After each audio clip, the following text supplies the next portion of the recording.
podcast powered by Rosenthal Coaching.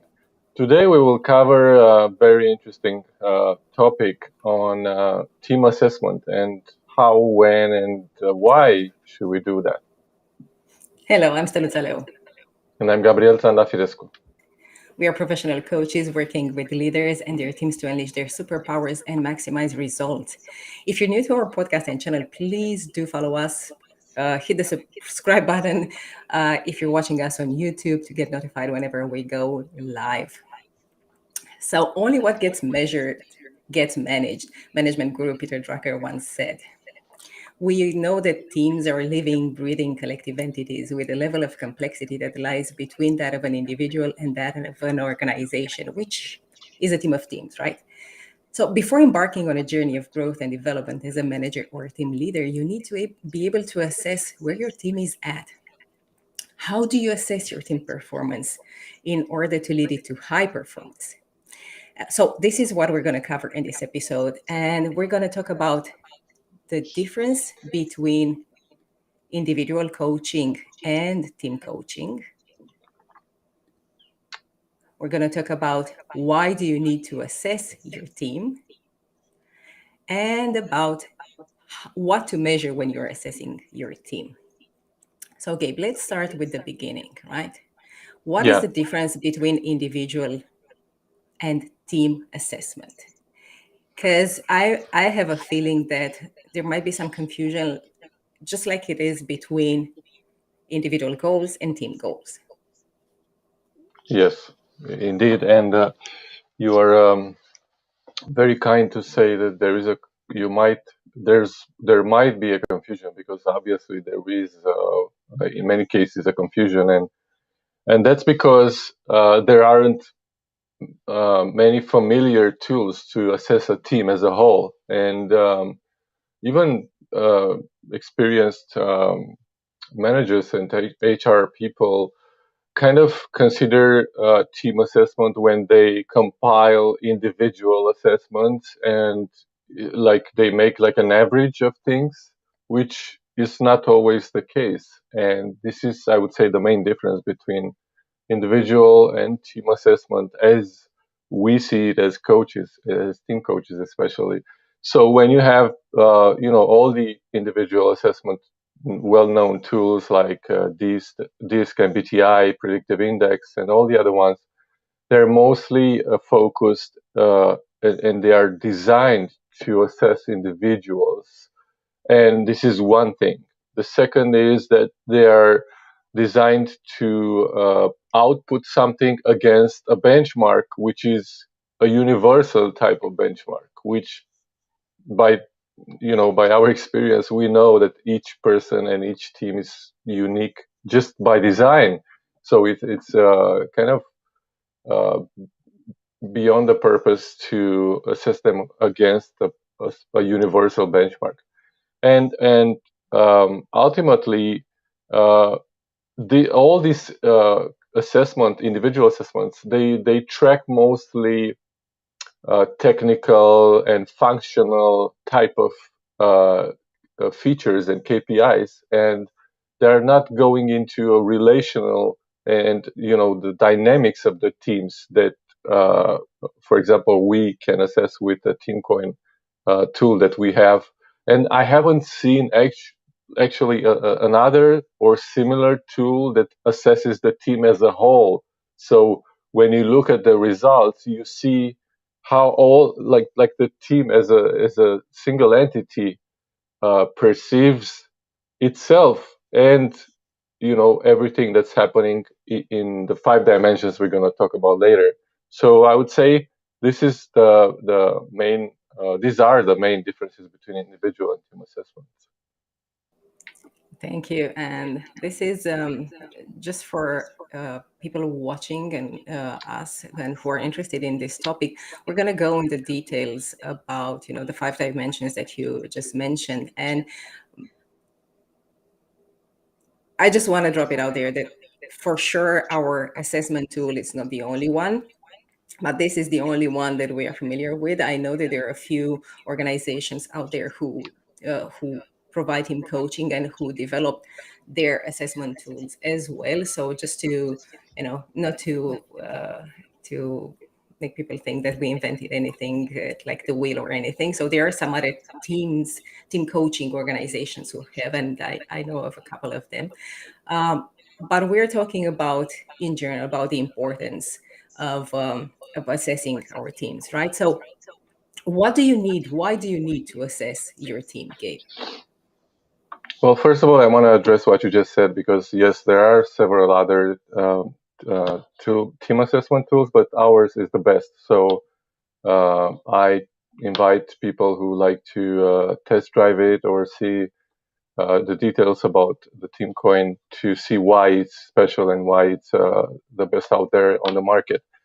Now, And moving forward, just to stop you here, I typed in you can see below in under our images uh, the link to Teamcoin for you guys if you're interested in checking it out. And thank you. Please move on. yes. So, why do we need to assess the team? Because, first of all, as you said in the beginning, you cannot really manage something that you don't have a gauge on. You don't know where it is in terms of the timeline against a certain set of KPIs, goals, and all that. So it's just not practical to not measure to not to assess the team in the same way as we assess individuals and ourselves in personal lives as well, but also professionally, right? So it's just, I would say, first of all, it's common sense to measure and assess the team performance in any shape or form. Um, but it's also, I would touch here upon the frequency and why at certain intervals of time is more practical and useful than others. So, for example, a general rule of thumb, for example, in any kind of assessments, especially when you look at larger pictures, is on a yearly basis, right? Like when you do budgets and projections for the next year, the next fiscal, whatever, or at the end of the previous one for the next one. And while this could be practical for other purposes, I would say to adjust things in your team, it's a very long time. It's like, think about it, you need to wait a year to see and assess what needs to be changed and then start changing it. So a year right now, it's a very long term, like our society and business uh, uh, environment is moving so fast then that a year is like you can have so many iterations of anything in just a year. So I would say assessing the team on a yearly basis is way too long, and you could do it at least quarterly, so at least to have, hey, we have 4 times a year that then we can see and adjust, and 3 months from now we see what we had implemented before, and then so on. So regardless if you use the team coin, which is our tool for team assessment and the best out there, or other tools, or other similar tools, or however you decide to do it as a leader, in our experience it's best to do it at least quarterly so that you have um, uh, more chances to adjust and to improve the team throughout the year. So that would be my approach on this. Thanks. And I would add to that it is also really important because there is a difference to assess your team, because there is a difference between how we as team leaders, as managers perceive our team and how the team members perceive themselves in the 5 dimensions that we're going to talk about in when we are looking at how to assess a team, right? Because we have our own perception, which is of course biased by our experience, by our knowledge, by our um, because we need to accept that that's how we are. We're biased as individuals by default, unfortunately, right? So it is really important to see. So another reason why it's important to assess your team performance is because your individual assessment, and your point of view might be quite different than your team's point of view, right?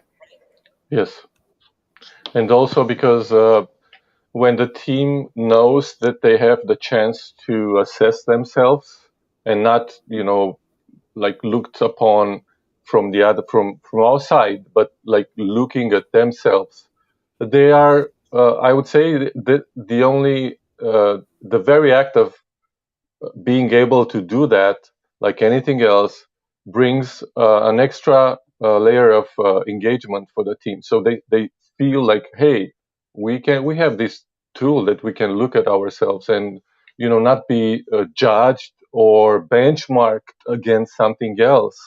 It's just we are looking through different lenses, the 5 dimensions, for example, and we are seeing some stuff that maybe we didn't know before, but we are seeing about ourselves. So I would say the engagement, it's boosted just by the team being able to do that, to look at themselves. And people will see on our page that we put the page that you mentioned on the team coin. Um, According to Gallup State of Global Workplace report, 85% of employees are not engaged or actively disengaged at work. This is huge, like 85%. It's like a huge majority, right? So only like a handful, I would say, like 15% of the workforce, they feel about themselves that they're engaged. And and this is like very interesting statistics, I would say. This is very interesting indeed, and you can see, guys, the link here, and hopefully you will see the statistics also. Hopefully Restream will let me share it with you, what that statistic says. Meanwhile, I invite you to type in the comments below if you assess your team, if you have a tool, a favorite tool that you can share with us. We're going to take a look at it also, if you assess your team, and how often do you assess your team? Because it's a we want to see, and maybe get an understanding of how often team leaders and organizations think it is useful to assess their team.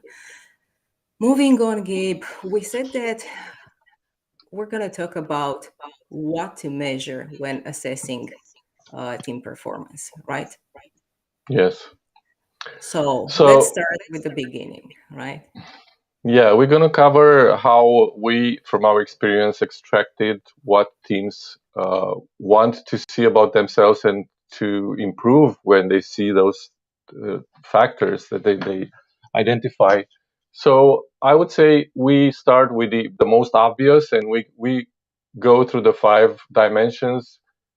As we get to the last one, it's probably people never thought about it, but it's so important. So, like obviously, the operational or functional framework is the most obvious that any team would like to, and their leader as well would like to see what the status is, and this is everything from the leadership structure, the clarity of the roles, how things are delegated. Are people very clear on what they're supposed to do? Is everything crystal clear? Or how is the decisions are made? The process of decision making, is it clear? Is it, everybody knows and understands how that's working? What are the systems and processes that are happening in the team environment and the team dynamics, and all the other resources? How are they managed? Who's responsible for everything happening? So this is just like, I would say, the first layer, if you will, of depth in terms of team dynamics and teamwork. And like these are the functional tools and processes and systems that everybody needs to know how they are happening, and if the team, what the team thinks about this, like how do they think?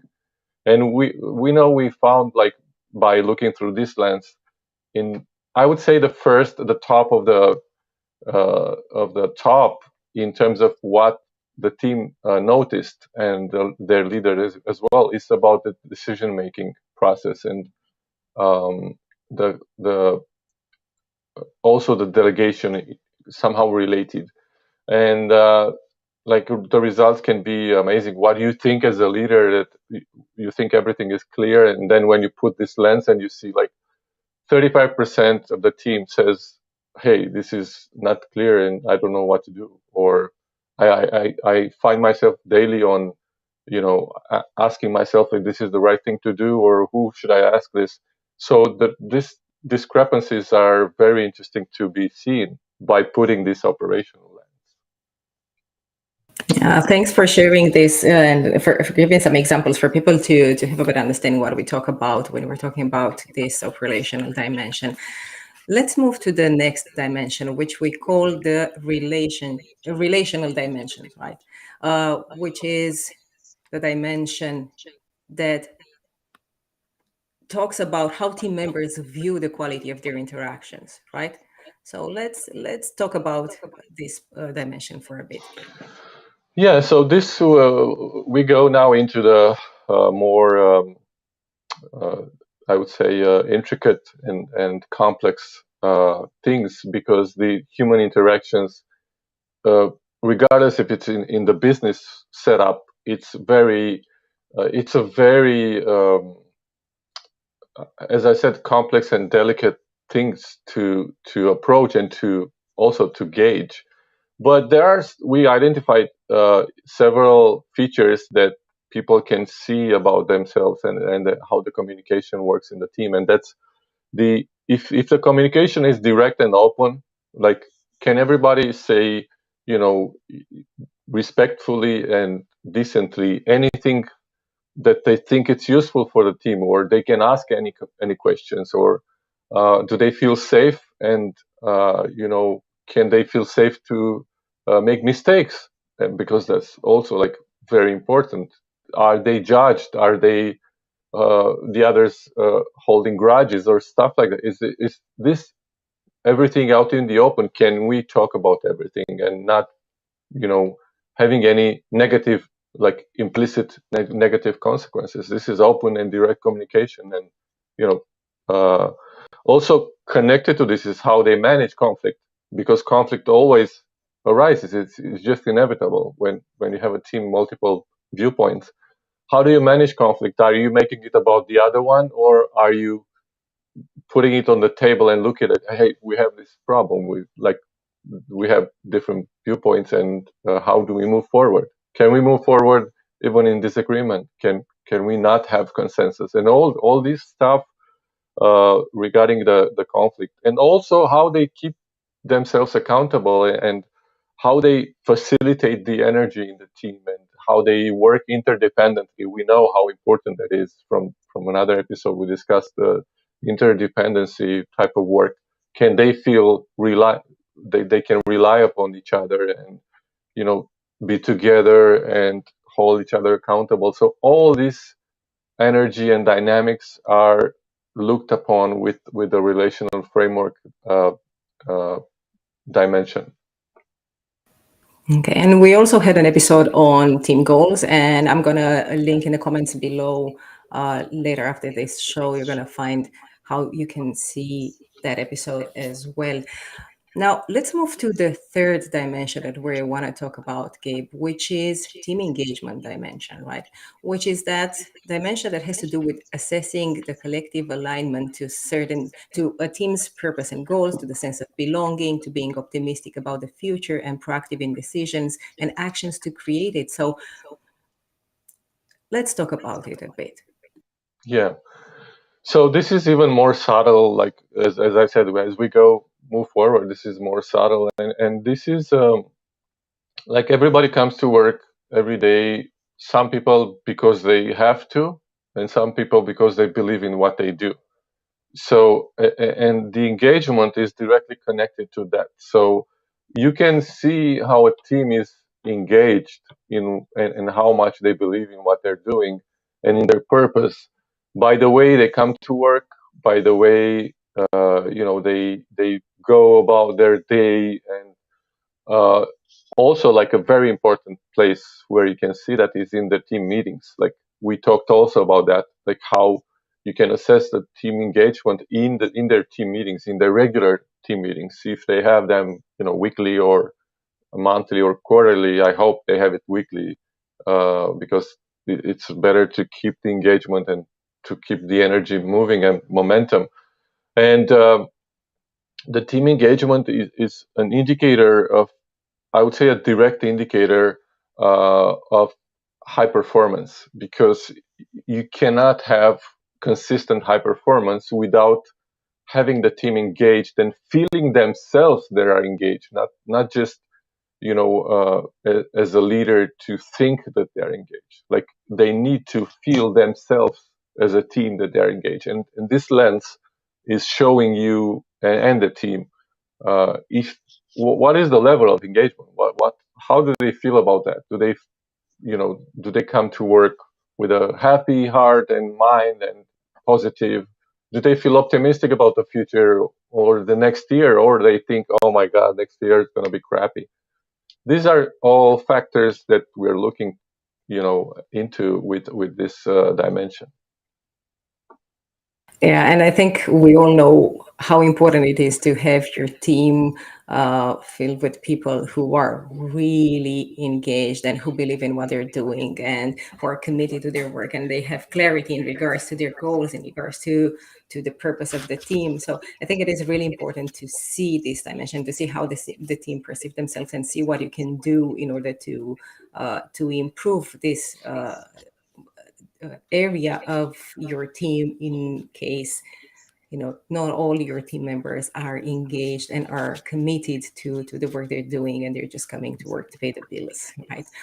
So let's move into the fourth dimension, going deeper and deeper, as you said, which is beliefs and values, right? And this takes us to the team's culture and the main collective values, right? And we Hmm. talked about some of the values of a team in different episodes. And let's talk about this dimension here once again, Gabe. Yeah. So as we go deeper, as you mentioned, like, everything lies and builds upon what the team believes and what their values are. Because, again, and I think we mentioned that before in other episodes, a team, like any other entity, cannot perform consistently and do things proactively and progress when they don't believe in what they're doing, or when what they're doing is against their values. You just cannot. As in the same way as an individual person cannot do that, a team cannot do that. So it's just not happening. You cannot have sustainable, high performing team moving forward and progressing if they don't believe, first of all, in the same things, and if they don't have, even if they're complementary, but aligned values. So they don't have to have, like, it's not going to happen, every team member to have exactly the same values. Like, what are your 10 values? These are my 10 values. Oh, they're identical to my 10. It's just impossible. But they have to be, some of them needs to be the same. I mean, like, respect, trust, and honesty. I mean, everybody should have that. Like, otherwise, it's just, you cannot move forward. But others could be complementary, but they need to be aligned. They cannot be opposite. Like, it's just not happening. You cannot have team members having opposite values and more performing. So they need to be aligned. And we talked about aligning team values and how important it is to look at them. And there you go. Through this lens, you can look at them and see how the team sees their own values, and if they think, are we aligned as a team? And all other interesting questions, apparently simple questions, but they can provide such value and such insights into what teams think about themselves, which there are questions that a leader might never have asked unless they have a tool to ask that and to see, again, I'm not trying to sell anything, I am, but it's just, you see the response of the team as a team, and you don't know who said what, and that's very valuable, because it doesn't matter who said what. You see through our assessment tool, you see what the team says as a whole, as an entity. And this is, again, absolutely valuable. And just wanted to add that just like in leadership or executive coaching, when we work with leaders and executives and we ask them to assess their values, and some of them are really surprised because they never took the time to actually do that. They know that they, in their heart of hearts, they have certain values, but they never took the time to be to go deeper and to really acknowledge those values and to sometimes even say them out loud and realize whether their actions do align with their values. Because, as you said, you cannot act against your values. And sometimes people get flustered why they're doing certain things when they probably want to do different things based on their values, right? So it's the same thing. It's through these assessment, you actually allow yourself to go deeper and really uncover these not only your understanding of your team's values to see, take give you the opportunity to really think about your team's values, really uncover if your team knows about these team values. Because you might have, in your head as a leader, as a team person, as a team manager, you might have in your head certain values that probably are most likely are aligned with your personal values, but your team members might not even have a clue about them. So that's what we're talking about. So this, by assessing this dimension, you give yourself and your team members the possibility to really think deep about these values that drive the actions of your team members towards high performance. And now let's talk about the last dimension that we measure in team assessment when we're going into an organization. And this is the one, as you said, that not many people take into consideration, which is the stakeholders universe dimension, which goes into the systemic world, as you like to talk about it, looking at the team's interdependencies with major stakeholders, right? So l- let's talk about this one. Yeah, I would say, um, again, when you look at a team, more often than not, even their leader, they think about what's happening in the team, but within the team, just in their like in a bubble. But we all know, if you look at it honestly, that nobody is in a bubble. So much so as we are not as individuals. Even I mean, unless you go to the top of the mountain and sit there and do nothing and disconnect from the world, yeah, maybe there you are, you could consider yourself in a bubble. But we are, as you mentioned, living, breathing entities, and the teams are the same, right? And the team is an assemble of people that work together and share purposes and values, and they want to do the same thing and move forward. But there, as you also mentioned at the beginning, an organization is a team of teams. So there you go. The first level of the universe is that any team interacts with many other teams or parts of the teams in the same organization. So how do they do that? How are they perceived? And how do they see their interactions with the other teams within the organization?